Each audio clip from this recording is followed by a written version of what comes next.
Today on the painting table we have a ton of miniatures. We've got submissions from lots of different friends, and I'm going to show you how best to varnish and take care of your miniatures so that they stay protected.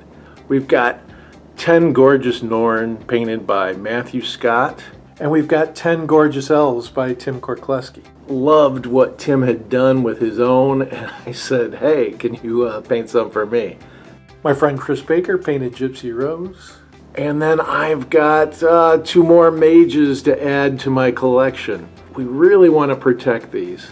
Nothing is more horrible than being at a show and somebody says, oh, I'm going to sit over here, and they take all their miniatures and they cram them together and scratch them up and move them to the other side. So I want to show you how we protect the miniatures, and it might be a little different than the technique you've been using. So Tim painted me this great elf, and I don't want any harm to come to it. So I'm going to varnish it along with all these other miniatures. I'm going to use some Liquitex Professional Gloss Varnish. I just do 2 thin coats. If you put it on too thick or whatever, you're just going to lose the detail in that miniature. A lot of people will go to the spray varnish, and I gave up on those mainly because there's so many things that could go wrong with a spray varnish. A spray, if it goes on too heavy, it gets cloudy. I ruined some miniatures that way, and it's not fun to throw them in the simple green and start over after you've got hours of work in there. I spray outdoors, so blowing grit or whatever can get caught in that spray. And then where I live in the Chicago area, humidity and weather can affect your miniatures and the way the spray can reacts. Why trust it? Going with a brush allows you to get into the trickier spots with ease. Be sure and let it dry for a few hours in between. A lot of times I'll do the first coat in the morning, and then I'll come back and hit it with a second coat in the evening, or do it over a period of days. That's why it's great having like 20 some miniatures to do at once. And it shouldn't take you real long. If you don't have to be really super careful. Just get a nice light covering over everything, come back, you're going to get it again.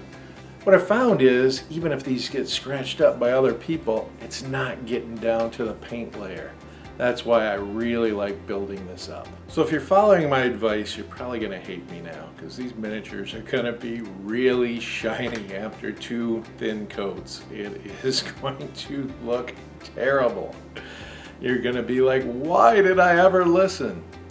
But I guarantee you, you get back to a nice, natural, dull coat, and it looks great.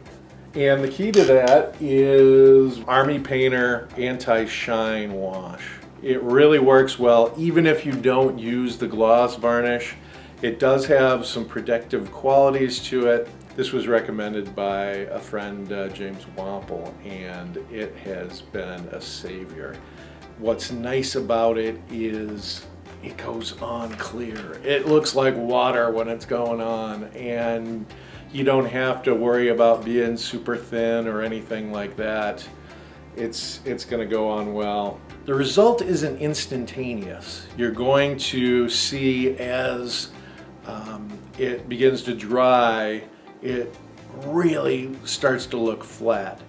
But it may take, an hour or so before it gets flat, and then you're like, oh, okay, Cory didn't ruin my miniatures. So that is the good news there. Again, we're going to do 2 coats. The first coat's going to be really easy. It's just going to be cover everything and get rid of that shine. Don't have to worry about being as thin on this, because the Army Painter, it just kind of dries and it looks great. Key is just good coverage. The Army Painter has a little bit of protective quality as well too, so you're not going to be worried if you end up doing 3 coats of it to get it perfect. Work quick and work with cheapy brushes. I mean, these are probably 50 cents a piece at most. Don't use good brushes for this. Just get brushes that work well, and if you throw one away after every big session like this, no big loss.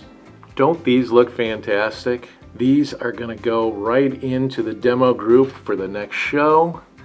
Thank you, Matthew and Tim and Chris. We'll see you next time on Painting WitchBorn.